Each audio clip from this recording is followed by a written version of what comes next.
Eu gostaria de conversar com o Gilberto Gil. E bater papo com ele sobre o que passou na cabeça dele quando ele fez essa música. Tão verdadeira. Tão bíblica. Eu acredito que quando um compositor, um autor de filme, um escritor de roteiro, de teatro, põe a caneta no papel, é porque alguma coisa dentro dele está clamando para vir para fora. Nem todos os compositores fazem isso, eu sei. Mas tem alguns que dá para sentir na pele que esse fenômeno aconteceu. Se eu quiser falar com Deus, eu tenho que ficar a sós. Dá licença. Eu tenho que apagar a luz. Nada pode tirar minha atenção. E o mais estranho, eu tenho que calar a voz. Mas eu não quero falar com ele? Às vezes, para falar com ele, você tem que ficar quieto.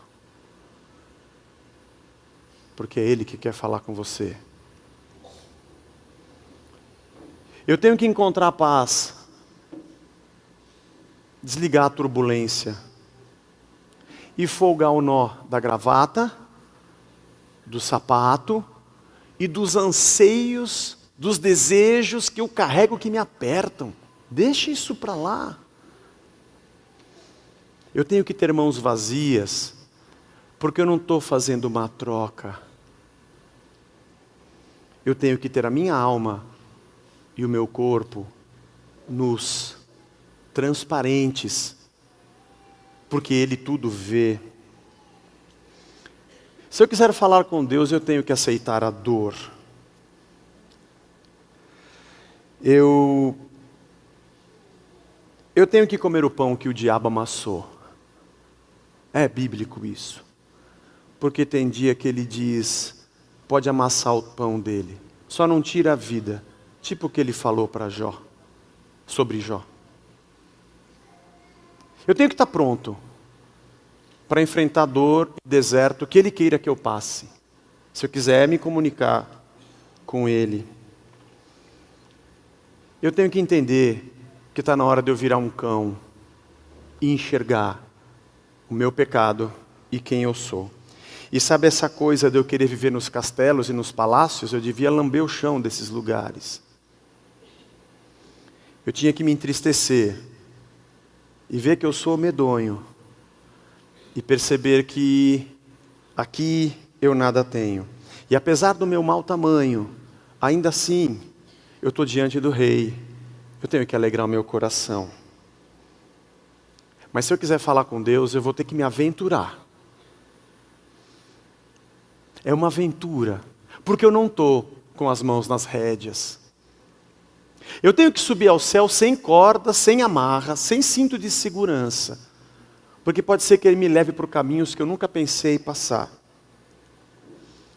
E eu vou ter que negar a mim mesmo, tomar a minha cruz e segui-lo. Virar as costas e ir no caminho que Ele quiser. Decidido, pela estrada. Sabendo que no fim, eu posso não encontrar nada do que eu achava que ia encontrar. Porque eu deixei a minha vontade para cumprir a dele.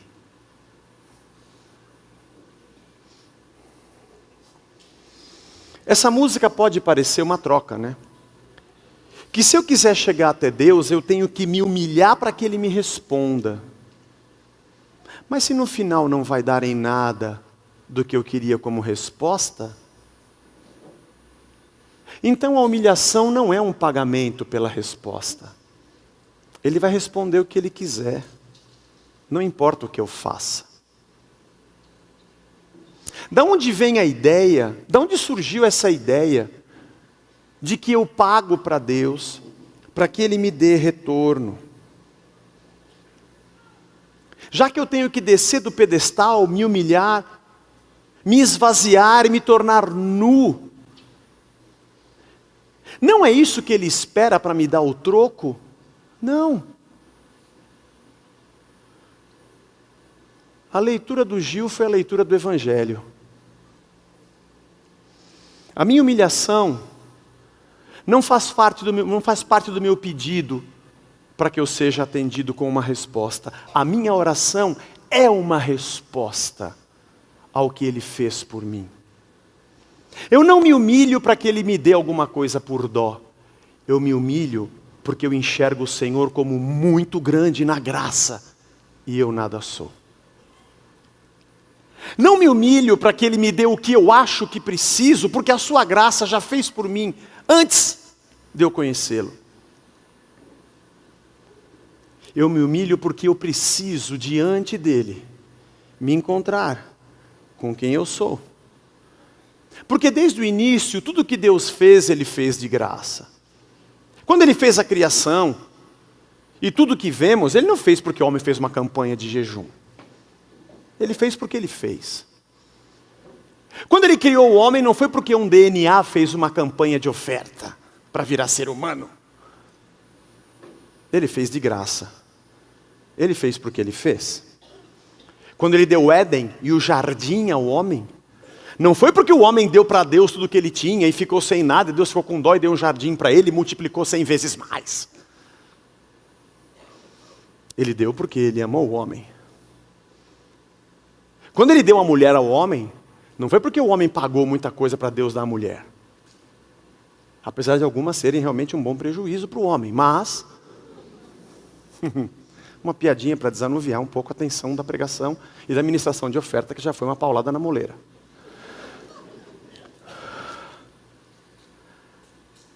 Quando Ele deu a mulher ao homem, porque Ele disse, não dá para esse cara ficar sozinho, vou fazer uma ajudadora. Não foi o homem que foi no sindicato da criação, onde ele era o presidente do sindicato, também era o pelego e toda a representação de classe, porque ele era o único, fazendo piquete na porta de Deus, não dá para ficar sozinho, pô, essa condição de trabalho, arruma uma mulher para mim. Não foi. Não foi pedido do homem, nem sacrifício do homem, Ele deu porque Ele sentiu que o homem precisava. Interessante isso. E quando o homem pecou, Ele disse ao homem que nasceria aquele que pisaria a cabeça da serpente. Ele prometeu a salvação, não porque o homem fez um sacrifício, mas porque Deus se sacrificaria pela sua criação. Oh, meu Deus! Não foi o que o homem pagou. Quando Ele prometeu que o povo ia ter uma terra, não foi porque o povo fez uma oferta de sacrifício. Aliás, muita gente não creu e nem entrou na terra, mas a terra ia vir, queira o homem acreditasse ou não, porque Deus disse que ia fazer. E quando Ele prometeu enviar aquele que morreria pelo nosso pecado, servo de dores, sofredor, que sobre Ele estaria a nossa iniquidade, e pelas suas pisaduras nós seríamos sarados, Ele não perguntou se todo mundo ia acreditar, e quem estava a fim de pagar o preço por isso. Ele entregou por graça, e entregou por amor. E até mesmo quando o povo ia ao templo para oferecer um sacrifício, para, entre aspas, receber o seu pecado, esse sacrifício não era pagamento. Ele era uma profecia do sacrifício de Cristo que viria, porque Deus se sacrificou desde a criação do mundo. Se fosse um pagamento, gente pobre sem animal nunca seria perdoado. E não adiantaria o homem oferecer um sacrifício sem haver arrependimento. Não era o pagamento. Deus não colheu o pagamento. Nós é que temos essa ideia de que é o que nós fazemos que mexe com Deus. Nós cantamos louvores e dizemos, vamos mexer com o coração de Deus, como se o coração de Deus estivesse em letargia e dependesse da nossa voz desafinada e da nossa música gospel perdida para tocar o seu coração. Nossa não. Cruz e incrédulo, crê em Deus Pai Todo-Poderoso. Minha não é.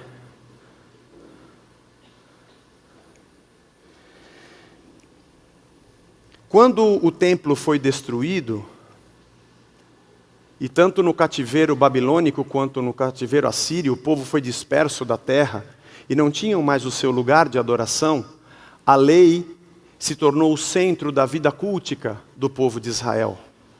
E cumprir a lei se tornou o mérito para ser abençoado. Tanto é que foi nessa época que cresceram os escribas. Toda sinagoga tinha que ter uma cópia da lei.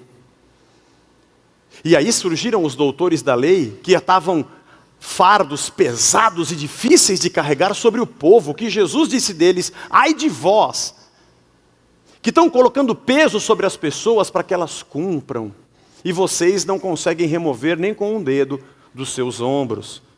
Escribas e fariseus hipócritas. Nos dias de Jesus, deveria existir cerca de 500 sinagogas em Jerusalém. Copistas e tradutores, intérpretes da lei, eram talvez a segunda linha, tirando os saduceus, na cadeia alimentar. Gente que põe peso sobre os outros e tem que cumprir, senão Deus te mata. Mas isso surgiu nos últimos 400 anos antes da vinda de Cristo, antes do seu nascimento, essa ideia meritória. Porque a ideia judaica de socorro e de auxílio nunca foi por mérito. Nunca Deus disse ao povo: ajude quem merece. Ele sempre disse: ajude quem precisa. A ideia de troca surgiu perto do nascimento de Jesus, perto do seu ministério, nos últimos 400 anos. Mas o discurso de Cristo era o contrário. Mateus capítulo 6. Guardai-vos de exercer a vossa piedade. A palavra piedade é mais bem traduzida do que justiça, você vai entender por quê. A palavra significa piedade. Olha, evitem de mostrar a piedade de vocês na frente dos homens, com o fim de serem vistos por eles. De outra sorte, não tereis galardão junto ao vosso Pai Celeste. Quando, pois, deres esmola, essa é a piedade, quando você ajudar alguém, não toque uma trombeta na esquina, porque o fariseu fazia isso. Pagava alguém para tocar uma trombeta quando ele desse uma esmola. Todo mundo olhava onde é que tocou a trombeta e viu o fariseu dando uma esmola. Não façam isso como fazem os hipócritas nas sinagogas e nas ruas para serem glorificados pelos homens. Em verdade vos digo que se era isso que eles queriam, eles já conseguiram a sua recompensa. Eles queriam ser vistos pelos homens, eles já conseguiram o que queriam. E é só isso que eles vão ter. Você, porém, quando der a esmola, ignore a tua mão esquerda o que fez a tua mão direita. Ninguém precisa saber. Para que a tua esmola fique em secreto, e teu pai que te vê em secreto te recompensará. Versículo 5. E quando orardes, não sereis como os hipócritas, porque gostam de orar em pé nas sinagogas, nos cantos das praças, para serem vistos pelos homens, para terem recompensa da sua espiritualidade. Você, porém, quando orar, entra lá no teu quarto, fecha a porta, e ore a teu pai que está em secreto, e o teu pai que te vê em secreto te recompensará. E orando, irmãos, essa frase não devia estar na Bíblia. Jesus pecou.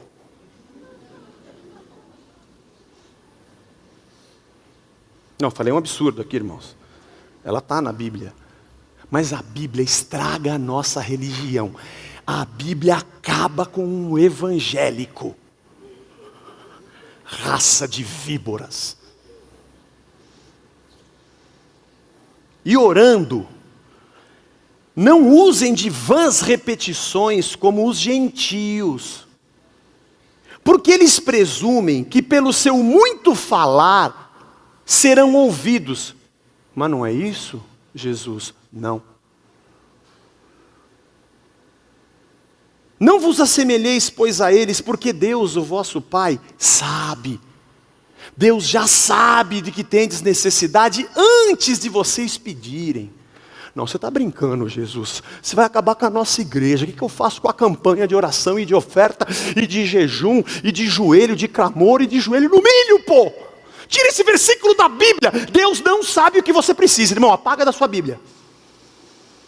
Ele não sabe. É o teu desafio que vai mexer com o coração dele. Ele está cego. Ele não sabe. É a tua oferta alçada que vai subir. Deus vai acordar do sono profundo e dizer: oh, abençoa esse cara. É muito difícil pregar isso aqui. Muito difícil pregar isso aqui. Mas você tem o que você tem não pela quantidade de oração que você faz, mas pela graça que Deus tem. Então por que a gente deve orar sem cessar, Zé? No final você me pergunta, para eu não atropelar o sermão. Versículo 16. Quando vocês jejuarem, não se mostrem contristados, como os hipócritas. Não faz propaganda, porque eles desfiguram o rosto, com o fim de parecer aos homens que jejuam. Para todo mundo saber, tá magro, irmão, estou de jejum, estou na prova, estou na guerra.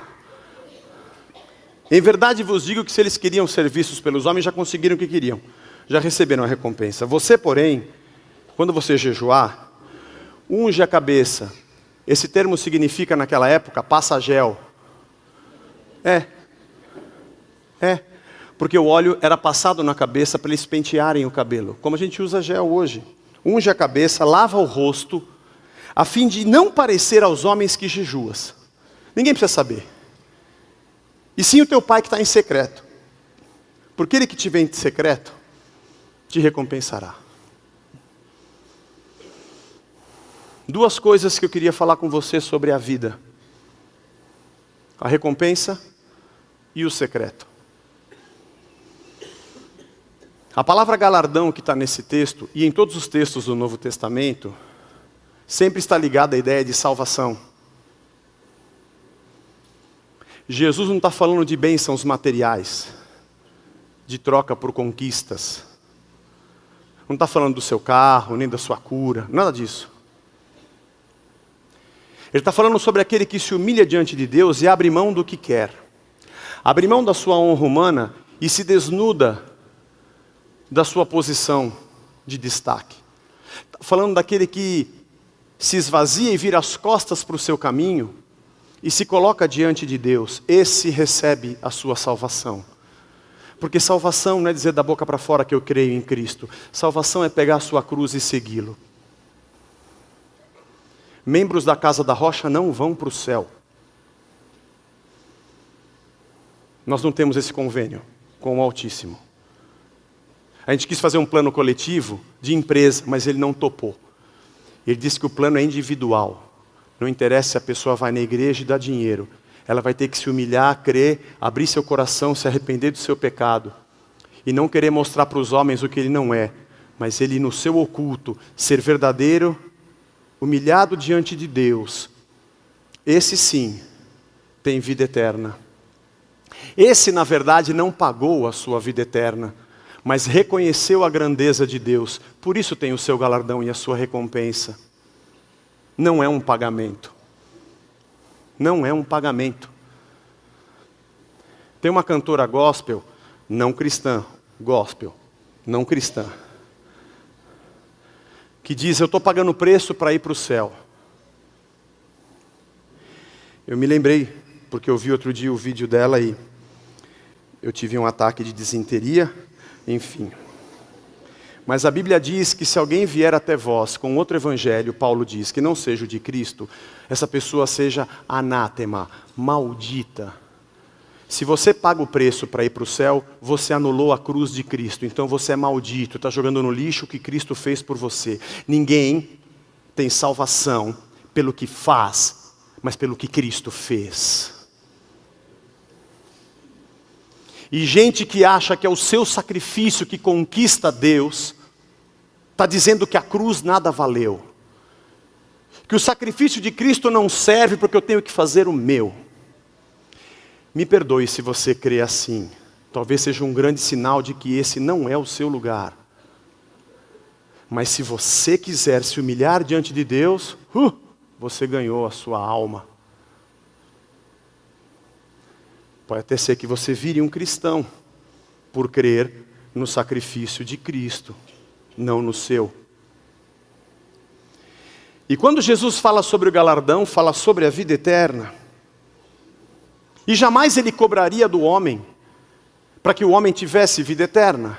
Quem tem sede, venha e beba de graça da água da vida. Ah, é, Zé? Salvação é de graça? Sim. Não é o que eu faço? Não. Então quer dizer que eu posso cair na gandaia? Sim. Se você não é de Cristo, pode.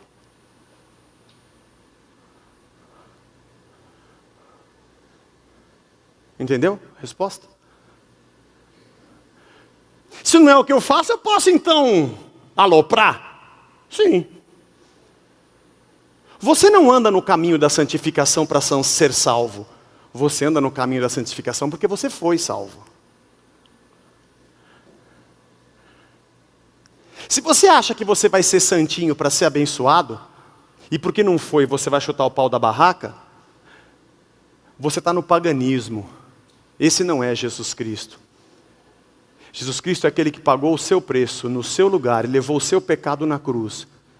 Porque todos nós estávamos mortos nos nossos delitos e pecados, mas Ele nos deu vida juntamente com Cristo, porque pela graça sois salvos. E isso não vem de vós, é dom de Deus. É que quando eu olhei o que Cristo fez por mim na cruz, e eu vi o meu pecado, a minha maldade, a minha sujeira, os meus pensamentos, a minha malícia, a minha pornografia, a minha desonestidade, a minha hipocrisia, a minha falsidade, a minha mentira, não estava aqui, estava tudo nele. E ele se entregou por mim. Eu não consigo pegar aquilo de volta e voltar a viver aquela vida. Eu só consigo me prostrar diante dele e dizer: tu és a minha vida. E eu não quero dar uma de santinho para ver se o Senhor me abençoa. Eu quero lutar para viver em santidade porque o Senhor já me abençoou. A minha atitude não é um pagamento para que Deus me dê, é uma resposta pelo que Ele já fez.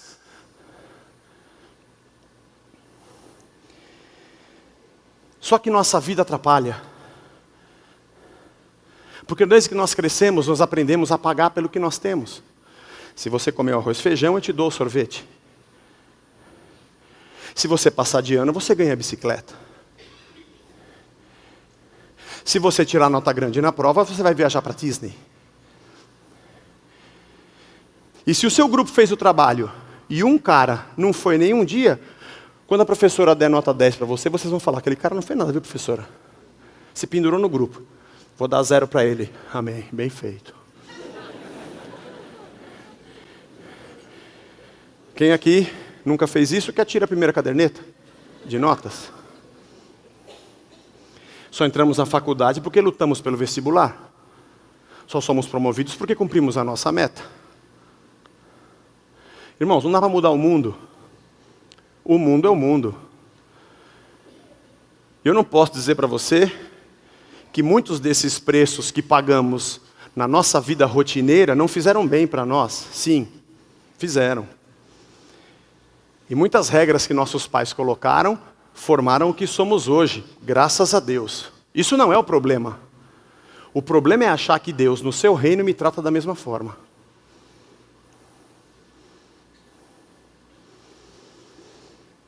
É achar que há uma lei de ação e reação. E que Deus é mal-humorado. E tem um porrete na mão. E cada vez que você tropeça, ele pá! E aí quando você está andando e teu carro passa num buraco e estoura o escapamento ou o amortecedor, pô, oh, meu Deus, o que foi que eu fiz de errado para isso acontecer? Você é um pagão. Porque você acha que Deus te trata pelas coisas que você paga, você não crê em Jesus Cristo, no mérito de Cristo na cruz, e acha que cada coisinha que você faz, Deus vem e bate em você. Você não conhece Cristo. Você tem um problema com a graça. Você tem um problema com a graça. Toda hora você quer pagar. Um problema com a graça e uma vontade de ser Deus. Porque quem tem dinheiro para pagar, manda. O cara que paga uma prostituta, ele não é só um promíscuo, um adúltero ou traidor da sua esposa. Ele é um ser humano nojento. Porque ele procura uma pessoa que passa fome e a trata como um lixo. Porque ele tem dinheiro, Ele paga pelo tipo de sexo que Ele quer. E nós fazemos o mesmo na nossa religião nojenta. Porque somos assim na igreja. Somos assim no reino que deturpamos. Quem dá mais oferta cresce mais no ministério. Quem ora mais bonito vai ser líder mais rápido. Quem demonstra mais espiritualidade falsa, toca a trombeta e faz as coisas para os homens conhecerem, a gente se espanta e acha que ele é mais espiritual que os outros. E isso destrói a nossa vida eclesiástica, porque você que conhece a vida do desgraçado, não aguenta vê-lo na frente levantando a mão, orando ou falando alguma coisa, enquanto a vida dele é podre. Somos formados assim. E não entendemos que somos salvos pela graça. O mundo segue o princípio do mérito, mas o reino é nos dado pela graça. Alguns versículos do Novo Testamento, eu vou citar bem rápido. Você conhece Mateus 19, 21, Marcos 10, 21, Lucas 18, 22, o jovem rico que Jesus disse para ele, vai, vende o que você tem e me segue. Está vendo, Zé? Ele teve que dar o dinheiro dele para alguém para ganhar a salvação. Não, você não entendeu nada. Ele teve que jogar fora as coisas que ele acreditava para seguir o caminho de Cristo. Salvação não é o que ele pagou. Jesus não pediu para ele o dinheiro. Pode dar para quem você quiser, dar para os pobres, quem você quiser, não precisa disso. O que me falta para entrar na vida eterna? Tudo. Você não tem nada. E esse dinheiro? Joga fora, não é para nada. O que você precisa é negar o que você é e me seguir. Não é o teu mérito, é o meu. Mateus 20, de 1 a 16, o Senhor sai para trazer os trabalhadores para a sua vinha, vai às 6 da manhã e combina com os caras na praça, paga 1 denário para trabalhar na minha vinha. Quando foi às 9 da manhã, tinha gente lá sem trabalhar, vocês não estão fazendo nada, porque ninguém contratou a gente, vai lá, trabalha na minha vinha. Passou meio-dia para comprar o lanche da galera, o que vocês estão fazendo aqui? Tem uns caras sem trabalhar, ninguém contratou a gente, vai trabalhar na minha vinha. Passou às 3 da tarde, tinha gente ainda, na hora de comprar o café da tarde, tinha uns caras sem fazer nada. Vocês estão fazendo aqui? Ninguém contratou a gente? Vai trabalhar na minha vinha. Passou 5 da tarde, faltava 1 hora para acabar o expediente. Tem uns caras sem fazer nada, ninguém contratou a gente? Vai trabalhar na minha vinha. Todo mundo trabalhou. Fez a fila para pagar o salário no fim do dia. Coloca os caras que chegaram por último primeiro na fila. Eita, que esse é o reino! Seu espiritualzinho de meia pataca. Tenho que me controlar hoje, irmão. Eu tenho que me controlar.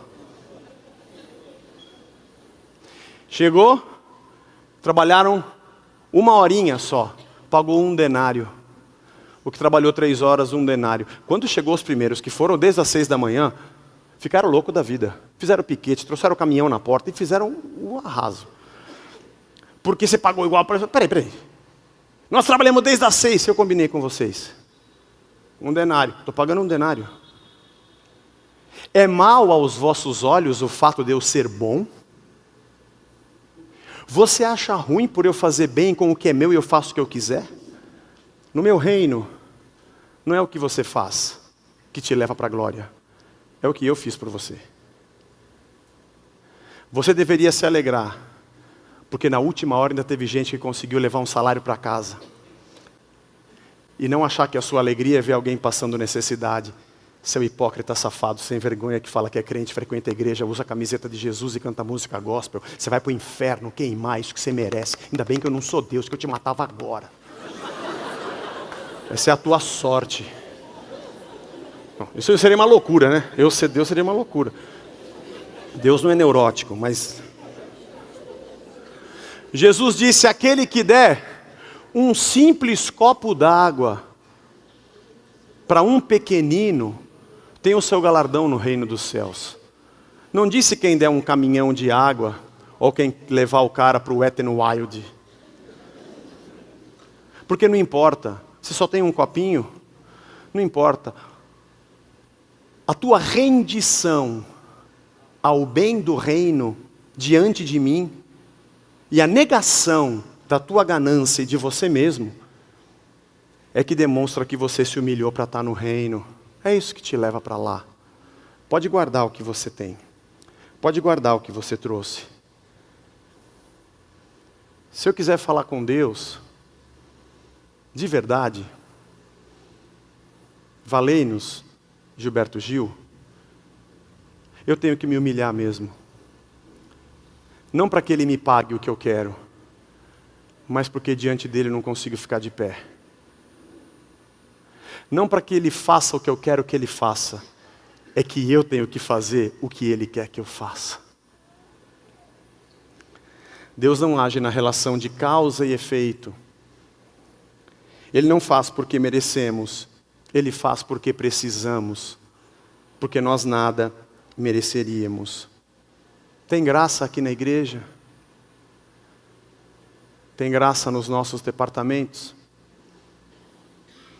Tem graça na nossa ação social? Ou na nossa missão? Tem graça no nosso casamento? Tem graça na conversa com os nossos filhos? Tem graça na relação com os nossos amigos e na maneira como nós os perdoamos quando erram contra nós? Ou ainda somos crianças infantis lutando num ambiente chamado igreja para termos crachás e honra? Eu não vou entrar por esse caminho, irmão, senão eu vou surtar. Mas quando alguém diz, Deus vai te honrar, amaldiçoa essa pessoa. Porque eu não preciso que Deus me honre. Eu tenho que me curvar e honrá-lo, porque aqui o Senhor é Ele e o servo sou eu. Gente que vem à igreja procurando honra para si próprio não deveria estar no cristianismo. Vida cristã é rendição e submissão à vontade de Deus. É por isso que nos ensinou a orar, seja feita a tua vontade, aqui na terra, como é feita nos céus. E as suas relaxa Deus, não serve para nada. Ah, você veio na igreja com um sonho, e você veio com um projeto. Ah, trouxe até a planta para ungir, Deus aprovar? Puxa, não precisava ter trazido. Bom, mas pode trazer também. A lata do lixo fica ali atrás. Qualquer uma que você trouxer serve para jogar fora. Pode ser que você dê a sorte danada de pedir para Deus exatamente o que Ele estava projetando para você. Mas você não recebeu porque você pediu, mas porque aquela era a vontade dEle para você. Que bom que seu coração foi sensível e quando você se aproximou dEle, Ele trocou o seu coração de pedra por um coração de carne. E você passou a desejar o que Ele deseja, porque quando vós estiverdes em mim e as minhas palavras estiverem em vós, eu vou colocar em vocês o meu querer e o meu efetuar.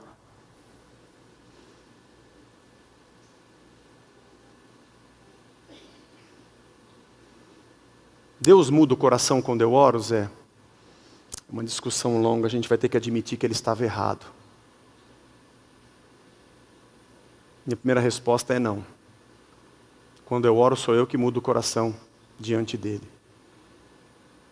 Mas ele tem graça e misericórdia para me atender, não tem? Tem. Deu até 15 anos a mais para o rei Ezequias. Ah, é verdade. Os piores 15 anos da vida dele. É isso que você quer? Toma. Melhor você ter vindo para o céu. Seria até melhor se você tivesse vindo. O que passa pela minha cabeça para achar que o que eu quero é melhor do que o que Deus quer para mim? A minha ideia é de ser Deus. Entra no seu quarto. Em secreto. O Deus que te vê em secreto preparou um galardão para você. E eu sei que a gente vive um momento de muita crise, irmão.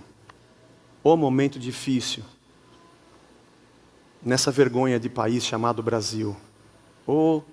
Mas também vergonha de gente que nós somos. Vamos reconhecer, vai. A gente merece. Gente que vota tem o governo que merece. E gente que peca tem o destino que merece. Então nós estamos dentro dessa panela. Não dá nem para reclamar. A não ser com nós mesmos. Mas que tal entrarmos no nosso quarto em secreto? E a vida que eu expuser diante dos homens seja a mesma que meu Deus vê em secreto. O currículo ministerial que você apresenta com essa cara de santo quando chega na igreja não pode mais impressionar ninguém. Mas sejamos nós de verdade em secreto. Abertos diante de Deus para dizer, Senhor, eu não consigo continuar nessa arrogância que eu tenho depois que eu te encontrei. Eu não tenho como te responder o porquê as coisas que nós ainda precisamos não aconteceram. Eu não sei como te responder, porque algumas orações que eu faço e acho justas, e até encontro na palavra respaldo para elas, e peço a Deus, Ele ainda não me deu. Eu não sei te responder. Mas eu sei de uma coisa, que ainda assim, eu vou continuar me humilhando diante dEle, e dizendo que Ele é Senhor da minha vida. Ainda assim, eu vou continuar dizendo que eu não sou nada, e que eu sou dependente da sua graça e da sua misericórdia. Porque também se o pior acontecer, e a minha vida acabar, e eu não for curado, e tudo der em nada nesse mundo, eu estou no lucro, porque eu estou na eternidade, na verdadeira terra que mana leite e mel, diante da face do meu Deus, eternamente, aonde a sua glória é a luz da cidade, e aonde não haverá maldade, aonde o leão e a serpente vão brincar com a criança, e aonde haverá justiça, porque Deus será de verdade e completamente tudo em todos. Me desculpe se essa pregação parece pessimista. Ela não é. Ela é a maior libertação da sua vida. A má notícia é que não adianta o que você aparenta. Mas a boa é que a tua verdade tem lugar no reino da graça. E se você souber o quanto isso vale e disser, Jesus, eu estou aqui para dizer que eu sou teu. É justo eu pedir para o meu Pai, que é o meu Senhor, o pão nosso de cada dia. Eu não estou errado. Aliás, não é Ele que precisa que eu ore todo o tempo para que Ele acorde. Sou eu que preciso orar com perseverança para que eu não durma. Não é pelo muito falar que eu sou ouvido. Orar sem cessar não é para que eu ore até eu conseguir acordar Deus, porque Ele está num sono profundo. Eu oro sem cessar para que eu não caia em tentação e não perca a minha fé e nunca me esqueça que diante dEle eu sou um eterno dependente. Porque se eu achar que a quantidade de vezes que eu oro, vamos fechar a porta, irmão, e vamos invadir os lugares que pregam isso, e sejamos felizes. Mas quem foi que disse que a felicidade é ter nessa vida o que eu quero? Felicidade é ser nesta vida o que Deus quer que eu seja, por enquanto, até que com Ele eu esteja na eternidade. Por isso, para de querer pagar. Para de vir com as suas mãos cheias. Não me pergunta mais se aqui vai ter campanha. Não queira manipular Deus. Não venha estragar a graça. Mas abra o seu coração. Queria te convidar hoje a entrar no seu secreto. A falar, Deus, eu queria hoje te falar quem eu sou. Não, Zé, ele já sabe. Tá bom, mas fala o que ele já sabe. A pior coisa que tem é alguém que sabe o que você é e você finge diante dela como se ela já soubesse ou não soubesse. A melhor coisa que tem é quando alguém vem para você e diz para você tudo que ela fez de errado, mesmo que você saiba. Isso é redenção verdadeira. É aqui que está a nossa conversão. Queria te convidar a fechar os seus olhos. Senhor Jesus, não permita que sejamos crianças.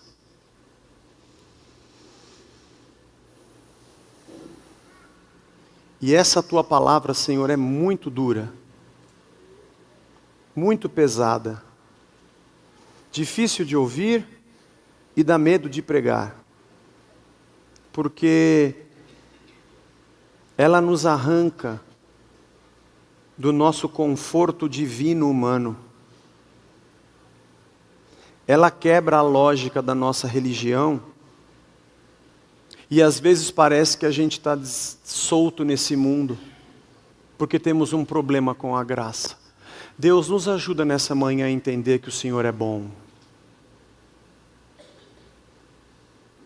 Nos ajuda a entender que o Senhor é bom e faz coisas boas.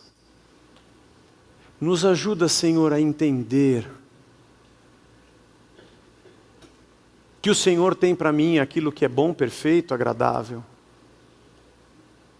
Me ajuda a entender, Senhor, que eu não preciso fazer o Senhor entender a minha vontade, sou eu que preciso entender a Tua. Me ajuda, Senhor, a ter a minha alma e meu corpo nu. Me ajuda, Senhor, a vir de mãos vazias. Me ajuda, Senhor, a tirar o nó da gravata, do sapato, a deixar a minha estrada para trás. Mesmo que no fim eu não encontre nada do que eu achava que ia encontrar, mas se eu encontrar o Senhor, eu vou ser feliz. Tira de mim essa vontade de te dominar, de dominar os outros. Deus do céu, extirpa do nosso meio todo o mal. Senhor, não deixa. Eu não posso nem orar isso, Senhor, porque o Senhor falou que o joio vai crescer junto com o trigo. Então ajuda a gente a viver com o joio, porque a coisa está difícil, Senhor. Até o dia que o Senhor separe, mas tem misericórdia de nós. Pelo menos, Senhor, então nos ajuda para que a gente não seja o joio. Eu não quero ser o joio, só parecer. Eu não quero, Senhor. Eu quero ser de verdade. E quando eu estiver lá no meu secreto, eu ser a mesma pessoa que eu sou quando eu estou publicamente diante dos homens. Senhor, que a nossa igreja não seja construída em cima de bases hipócritas, de gente que aparenta uma espiritualidade, uma santidade, mas é um copo limpo por fora e podre por dentro, um sepulcro caiado. Que eu não tenha que ouvir: ai de você, Zé, seu escriba e fariseu hipócrita. Quem eu acho que estou enganando, Senhor? Tem misericórdia de mim, tem misericórdia de nós, Senhor.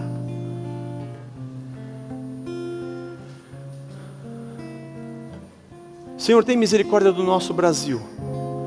Que se fosse por demonstração de poder, de santidade, autoridade espiritual, o que a gente tem na televisão e na rádio já tinha mudado o mundo.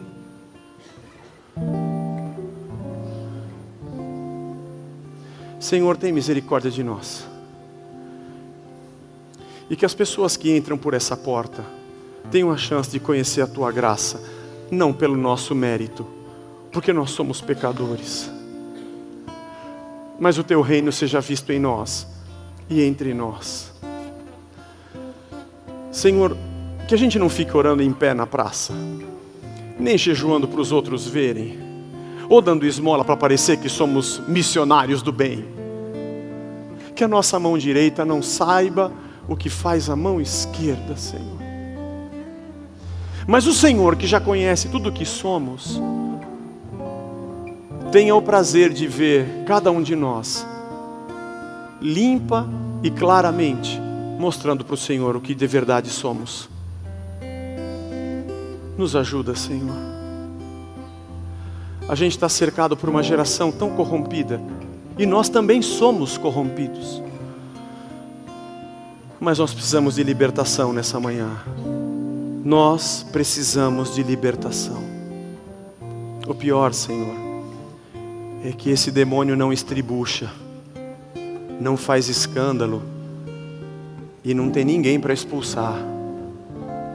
Sou eu mesmo que preciso negar a mim mesmo, tomar a minha cruz e Te seguir. Essa é a vida, como ela é, Senhor. E eu quero Te dizer que aqui está a minha vida, do jeito que eu sou, pedindo para o Senhor ter misericórdia de cada um de nós. E que no final nos encontremos com a Tua vontade e o Teu querer. E as lutas que a gente tem passado hoje, que a gente não tem controle, e que oramos sim sem cessar e nos humilhamos não para Te pagar, porque precisamos de Ti. Essas coisas que a gente não compreende, não roubem a nossa paz, porque estamos diante de um Deus que é bom, e tudo faz perfeito ao seu tempo. E a minha fé não se demonstre na maneira que eu peço, mas na maneira como eu espero, confiantemente, pelo Senhor, que se inclinou para mim e sabe me atender quando eu passo por necessidade de socorro. Está aqui a nossa vida.